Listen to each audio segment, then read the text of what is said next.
Sophie Monteil, j'ai repris MSTC il y a un petit peu moins d'1 an, le 4 novembre 2022.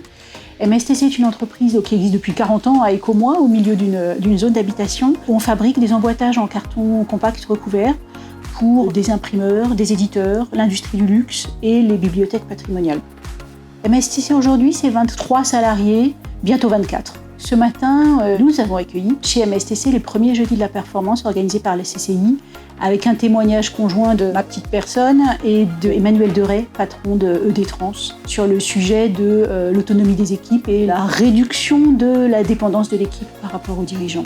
Il y avait 2 objectifs à cet atelier. Le premier est de mettre en relation des chefs d'entreprise des territoires environnants, des personnes qui travaillent sur le même territoire, qui éventuellement ont les mêmes clients, les mêmes interlocuteurs et qu'on n'a pas forcément l'occasion de rencontrer dans le quotidien de l'entreprise. Et puis évidemment, le deuxième objectif, c'est cet échange un petit peu informel sur mon vécu, le vécu d'Emmanuel Deray sur la thématique du jour.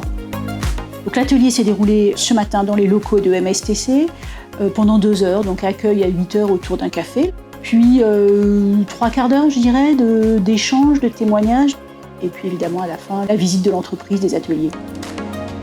Ma conclusion après cet atelier, elle est double aussi. Le premier, c'est que c'est extrêmement intéressant et enrichissant pour moi de me rendre compte que ce que je pense est partagé par un entrepreneur du territoire plus expérimenté et dans un domaine complètement différent. Et pour autant, en termes de management et de stratégie d'entreprise, on a à peu près les mêmes valeurs et le même genre d'envie. Et puis, concernant l'entreprise MSTC, un des participants ce matin est arrivé en disant « je ne connaissais pas cette entreprise ». On est depuis 40 ans à Écomois, donc je trouve ça extraordinaire de pouvoir encore faire découvrir à des gens du territoire cette entreprise et puis la beauté, je trouve, de ce qu'ils font les salariés.